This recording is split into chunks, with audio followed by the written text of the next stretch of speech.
What's up, guys? Welcome to another episode of Behind the Facade. I am your host, Gavin J Gallagher, and on this podcast I explore the mental and emotional game often playing out subconsciously in your mind and in the mind of everyone else in the real estate and property investment market.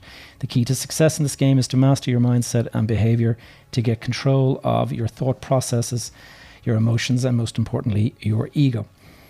So here we are on episode 16. In last week's episode, I had a conversation with Mr. Chung Ha Cha, who is a renowned expert in the sustainability and smart cities area. And I hope you found his content useful.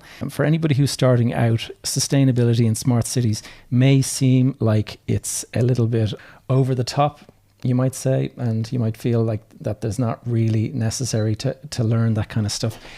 But the reality is it's a sweeping change that I'm seeing in the real estate industry, and I do think that it is going to become very important across the entire board. So start getting aware of it now at an early stage, or you're going to be caught out and you'll be on the back foot wondering how to do all of this kind of stuff.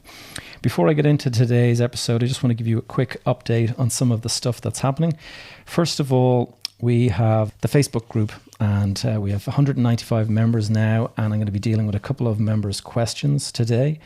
And second of all, I thought I would talk about my current challenge, my 10,000 burpee August challenge. And that is something that is progressing nicely. I did 2,550 in the first 7 days, and I've done 2,525 in the second 7 days. So I'm on course to do my 10,000 in 4 weeks, but I can tell you it is bloody tough, and I have been feeling aches and pains everywhere. My shoulders, my knees, everything is kind of sore. So it's a real mind over matter kind of exercise, and I'm in the process of figuring out. There's an awful lot of stuff to be learned from doing this kind of a stretch goal. And what I've found in the last week or two, I did 750 burpees in a single sitting last Tuesday, and I did it again on Friday. So not very long of a rest between, and that was particularly hard, and I really felt it. And I can remember thinking at one stage, I'm not going to finish this. But it's amazing how the body and the mind kind of interact with one another. And I learned that the body will quit long after your mind has already quit. And you got to remember that. And I think that's applicable across all sorts of applications as well. If you think about your life, your ability to earn money, your ability to advance your career, your ability to do all sorts of stuff, a lot of it is all to do with your mindset. And if you consider sitting down to do 750 burpees, when I got to 250, I think I thought, there's no way I can't even do another 50. And I went on and did another 400. And it was basically convincing myself that I can do this mentally. And then the body was already ready to do it. And it's just an interesting exercise. And that's one of the reasons why I set myself these stretch goals, as I call them. They are really, really challenging on the mind as much as the body. And by doing something like that, you can often find that you learn something. It's one of the reasons I think why the Ironman triathlon race is so popular, is because that is one of the ultimate mind over matter, mind over body events. And, to do some sort of a race that takes, between 12 and 16 hours to finish is just an incredible achievement. One of my friends, Brady George, is out doing is doing an Ironman today, and he's in the middle of it at the moment. And my congratulations goes out to him before he finishes, because it's just such a feat to take on. And so anyway, just wanted to kind of go into that before I get into listeners' questions. A question came in from Robert Flanagan, and he wanted to ask opportunities for office development outside of major cities. He figures that the COVID era is going to possibly reduce the willingness of staff to commute to large cities 5 days a week. And he's wondering if this is an opportunity for people in commuter belt towns, say an hour and a half from the big cities. And I think, first of all, Robert, that's a great question, and it's very, very relevant. Obviously, a lot of people are thinking about this, particularly me, given the industry that I'm working in. And I'm looking out the window and I'm looking at the offices here in East Point, and it's Sunday morning, and it's pretty quiet in here at the moment, but it has been quiet for quite a few weeks now. And for me, it's a worrying time looking out and sort of wondering, You need a crystal ball to really understand what is happening. A lot of people are saying that the office is dead. A lot of people are saying once a vaccine is found, the office will bounce back. And I'm going to give you my views on it. First of all, the willingness of staff to commute 5 days a week, I think you're already seeing a major shift in mindset and behavior of workers and management. First of all, management did not believe that it was actually possible for people to work from home. Huge numbers of people just thought, can't be done. The only way this can work is if you have people coming into the office so you can keep your beady eyes on them and you can kind of look over their shoulder and make sure they're doing their work. And that has proven to be wrong. And a lot of big banks and a lot of big places that had hundreds of people, thousands of people coming in every day to big, huge offices in the city centre and stuff, they have suddenly found that this is actually working. People are working from home. The productivity may have suffered slightly, but that could be down to childcare issues rather than actual people from working from home. And so I think it is proven that work from home is possible. The longer term questions, I guess, are going to be around corporate culture and just people's preferences and also loyalty from your staff. I think a lot of it is to do with if you go into work and you meet your friends and you get to know people and you're kind of having a bit of a laugh with them and the banter. And here in East Point, we have a tennis court and we have a five-a-side football court. And those two places are places where people interact from the offices. They come out, they play in the evening and stuff. And that is a great outlet and a great way to kind of socialize with your workers. If you're working from home for weeks and weeks, it's going to be one of those things that you're just going to find, I think, that it starts to erode the corporate culture. So that is one of the things that the next thing that we've already started to notice is that we're starting to see migration out of the major cities. And I saw an article in the papers in the last day or two about people moving out of London. And I've been hearing here in Ireland that there are people looking at houses now down in Cork and Kerry, which is a long way from the capital. And I think it's down to people believing that they can have a better lifestyle. They can have a beautiful home that costs a fraction of what it would in the capital city. They can have another thing going for them insofar as they can be closer to their family. You can have more land, the cheaper the house. You can have a nice lifestyle, and you can basically commute maybe one day a week or every other week. And in the interim, you just meet people virtually and you work from home.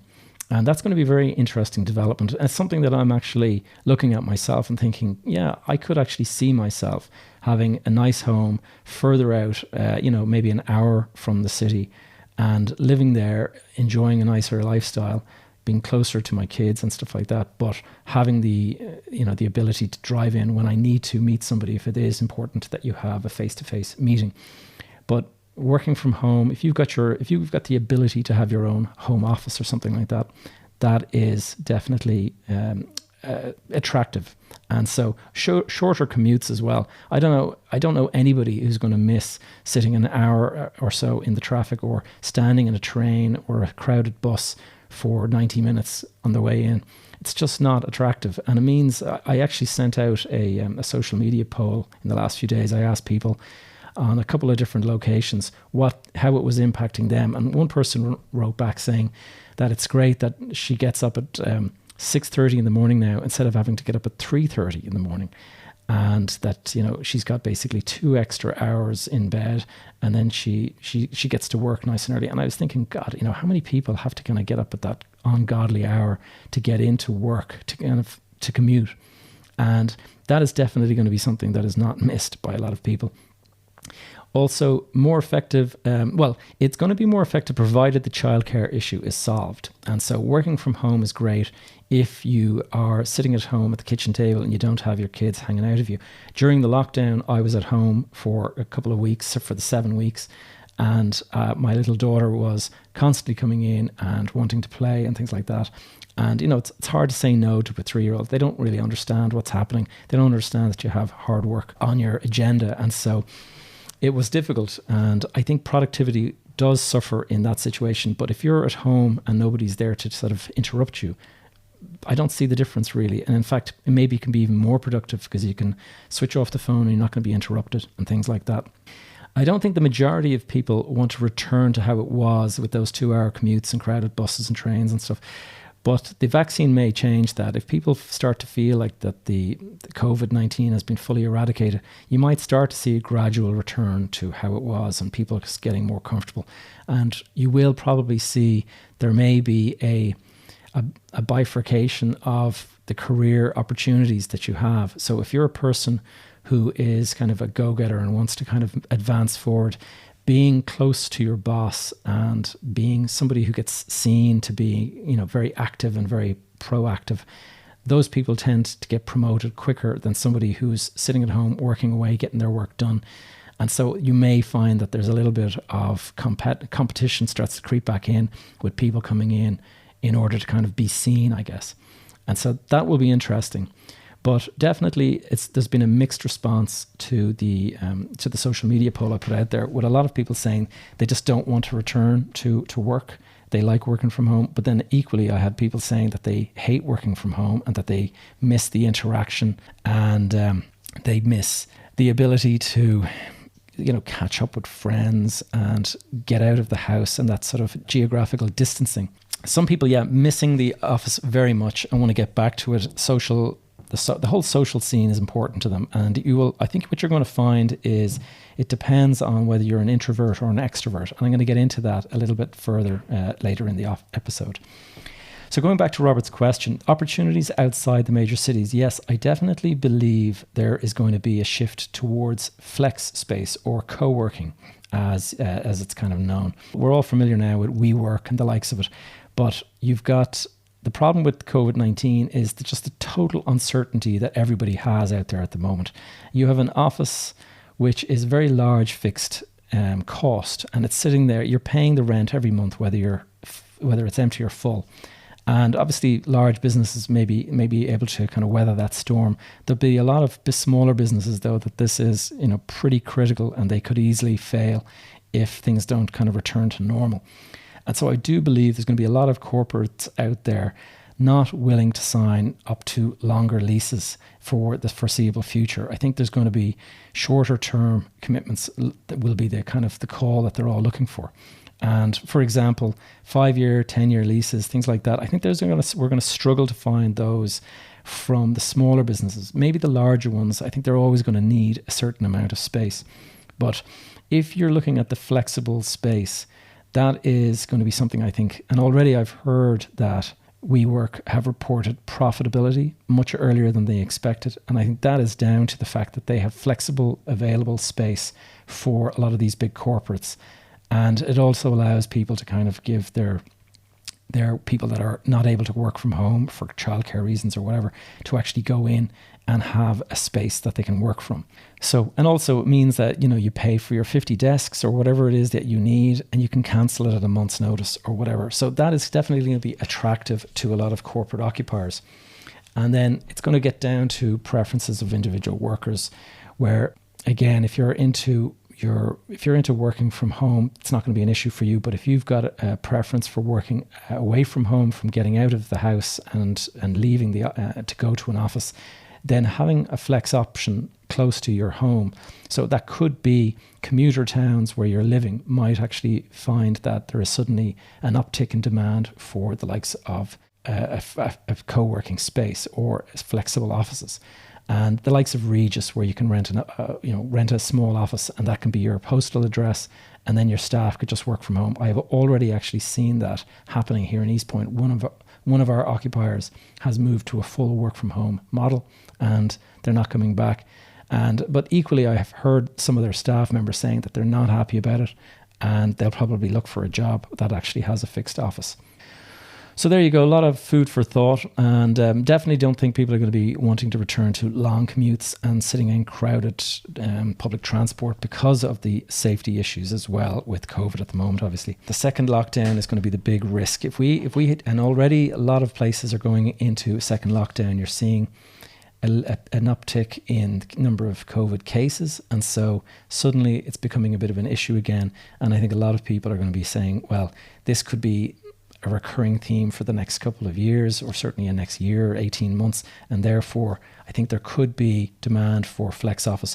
The problem is going to be, the challenge is going to be, how long is it going to last? And that is the complete uncertainty that we all face.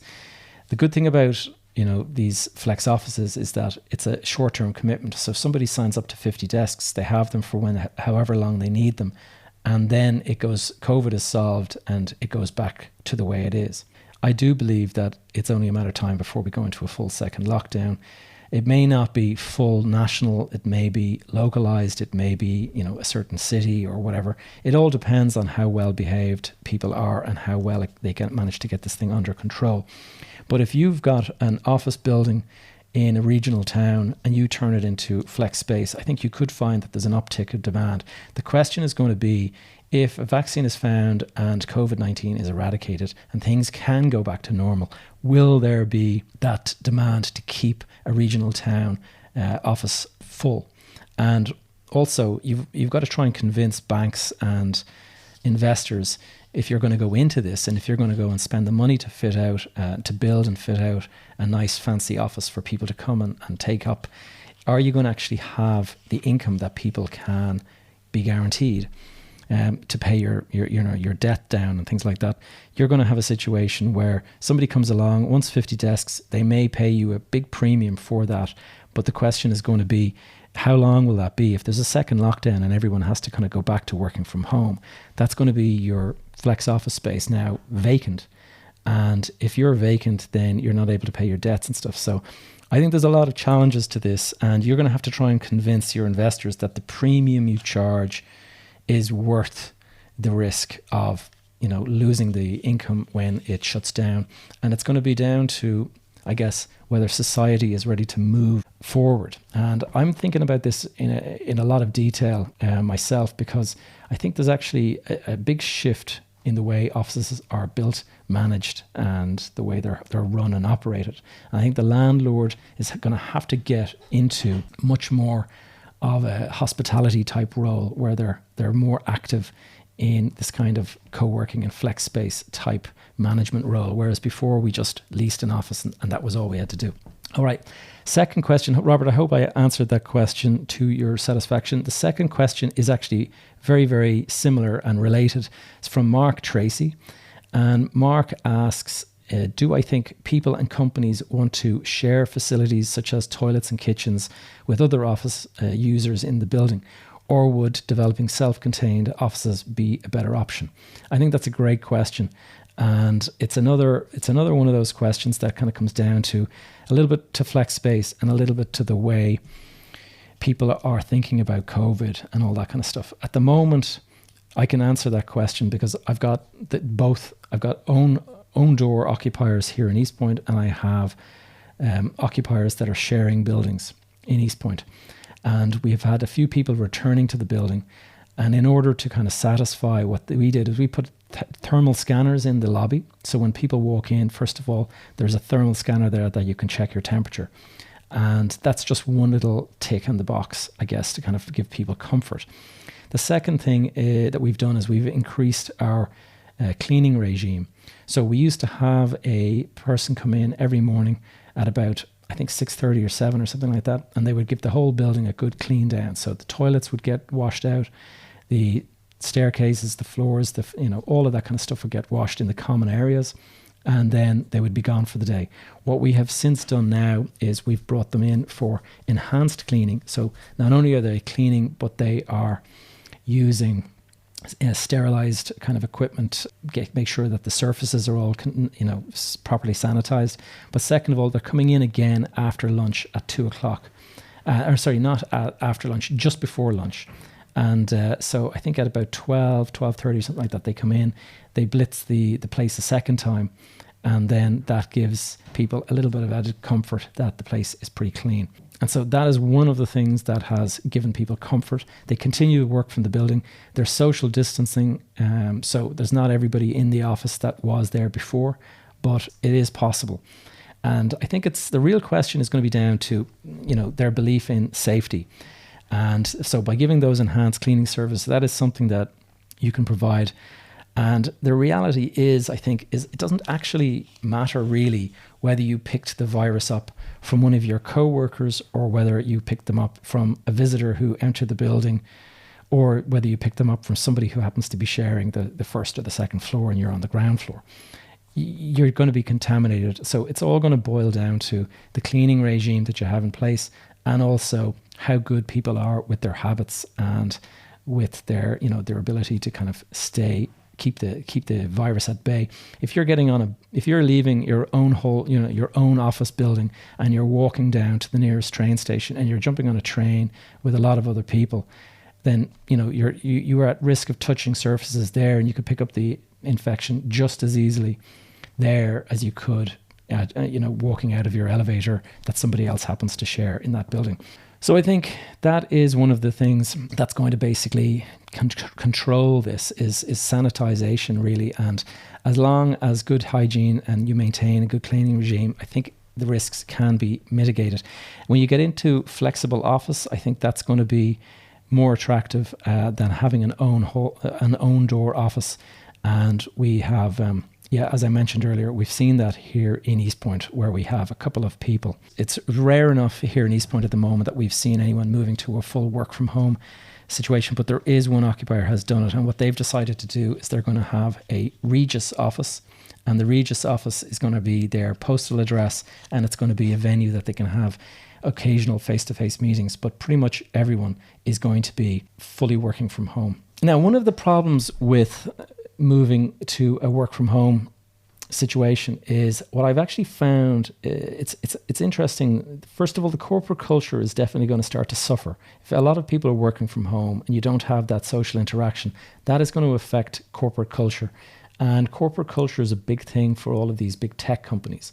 And so what I've been finding is, the guys spend a lot of money on internal gyms, and they have, great canteen facilities, and they have really, they spend a lot of money on the building because they want it to be impressive, and they want people to kind of feel that they've got a really, really good place of work. Now, if you're suddenly working from home, how much of that translates to your job? That's a good question. And I think that may be a reason why people start to drag people back to the office.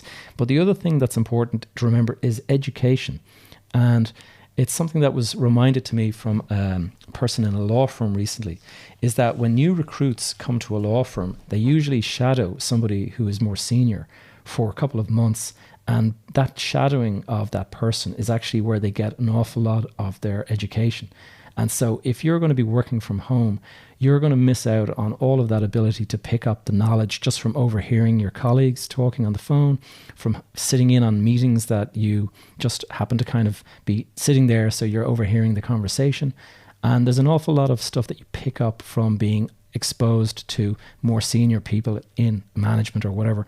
And that gives you an education that is not necessarily something you're going to find when you're working from home. So there's going to be a longer term question for young people, whether or not working from home is beneficial or whether they're missing out. And then again, there's that whole question of, does the manager, does your senior report or your manager, does he see you? I mean, if you're working from home, if you're getting everything done, that's grand. You're going to be seen as a reliable person. But it's not the same as showing up every day and managing to have a conversation with your boss. And so there's going to be a lot.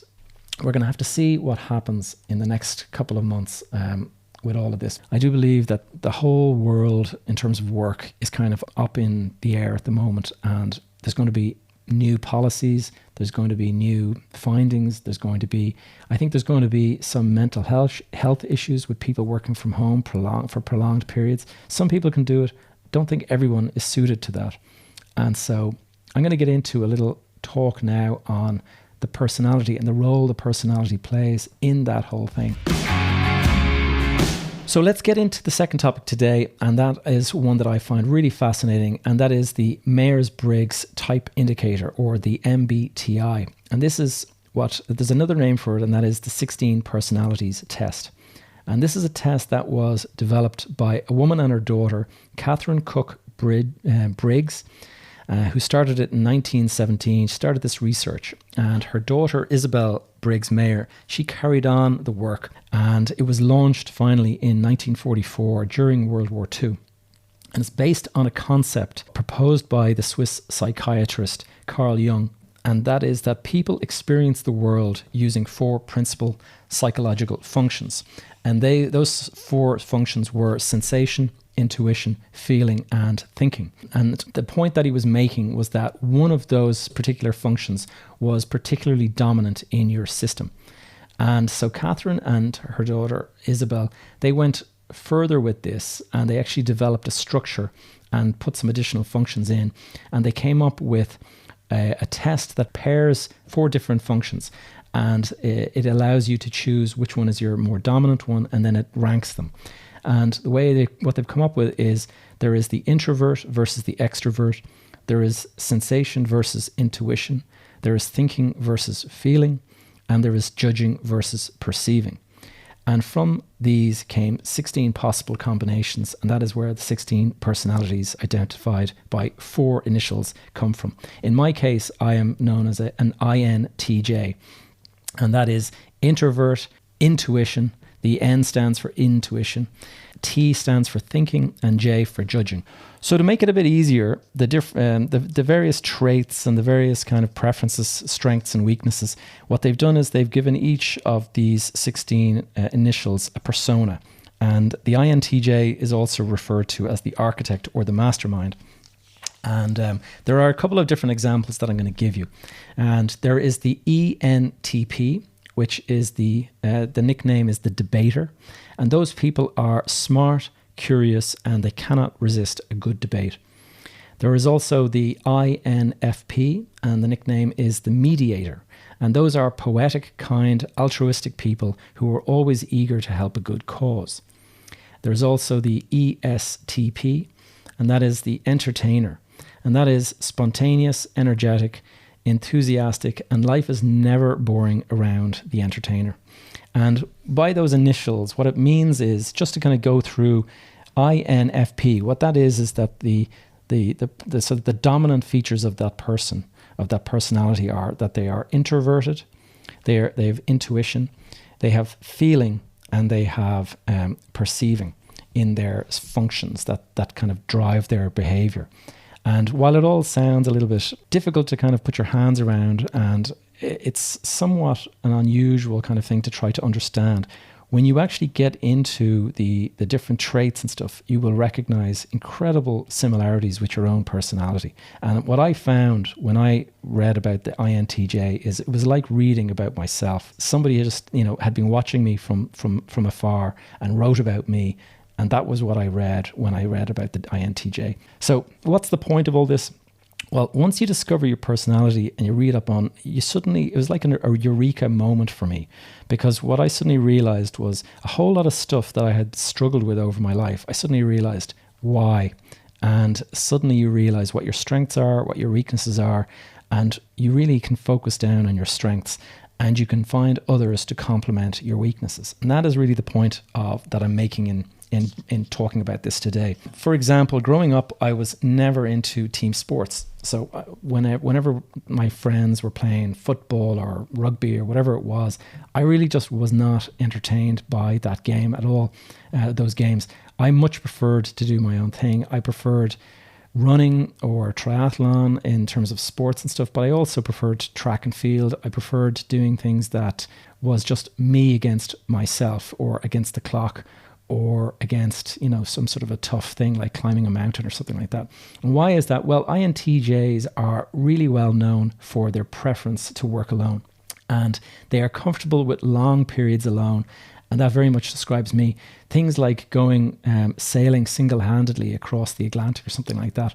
Those are things that people who are INTJs have done in the past. And it's interesting when you look at, there's a great website called 16personalities.com, and when you go into it, it allows you to do a test there, and it describes all of the different traits for each personality, but it also tells you some people that are like that. And you'll find that I think they say that Elon Musk is an INTJ like myself. And that's not me now blowing a trumpet for myself. It's just a fact there. And there's also a negative side to an INTJ. And that is that they tend to be the personality of the Bond villain or somebody like that. So if anyone who remembers the HBO show, Breaking Bad. There was Walter White. There's the main character who was the kind of the mastermind behind the whole thing. He was very clearly an INTJ, and so it's not all good. But there is something about it, just when you understand your own personality, you really start to kind of figure things out. I've always also been very organized and kind of a strategic thinker. I'm always planning things, and I never really realized that it was just something that I did. I never realized, though, that this was actually one of my strengths. And it's a trait, it's a well-known trait of INTJs. And it suddenly made a lot of sense to me. I didn't realize that nobody else is like this. Nobody thinks, when I say nobody else, that a lot of people planning and strategic thinking and stuff is not the first thing that comes to mind. They have other strengths, and they may make for much better managers, or they may make for much better people in certain roles.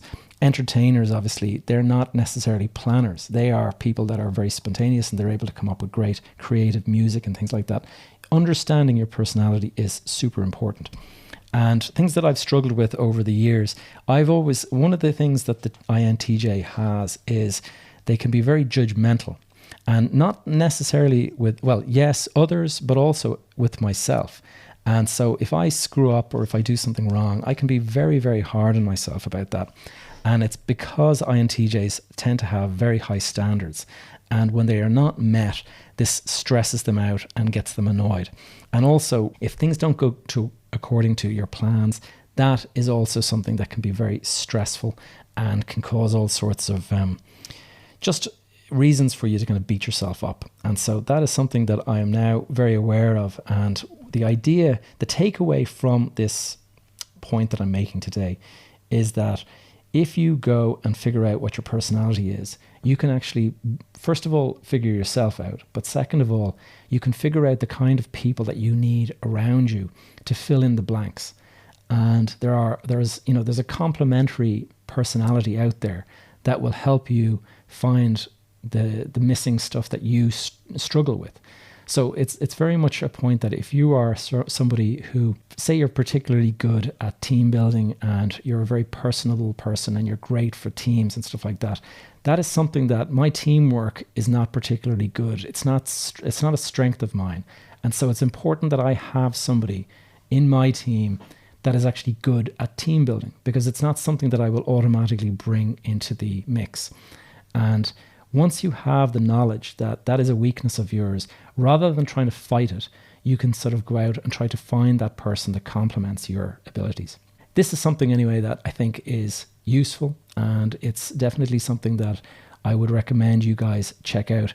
If you understand your strengths and your weaknesses, it can be a real superpower. So I would suggest strongly that you go off and have a look at 16personalities.com. And you can sign up for the test there. I think it costs a couple of euro. I can't remember exactly what. It's a few dollars. It's a US site, so I think you're paying dollars, but it's well worth doing. And I'd be very surprised if you don't find that your personality is described to a T. I've spoken to other people that have done it, and they're all blown away by just how accurately it describes the way they think and their strengths and their weaknesses. And so once you read this, it all starts to make sense, and you start to realize, okay, wow, I should not have beaten myself up over doing that, because that's just not one of my strengths.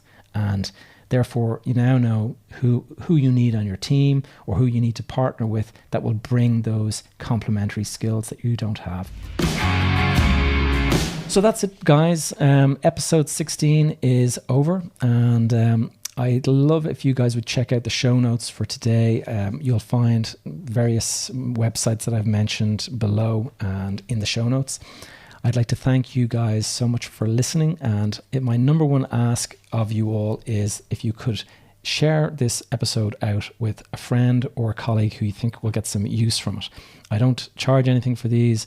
I'm not getting any advertising revenue or anything like that.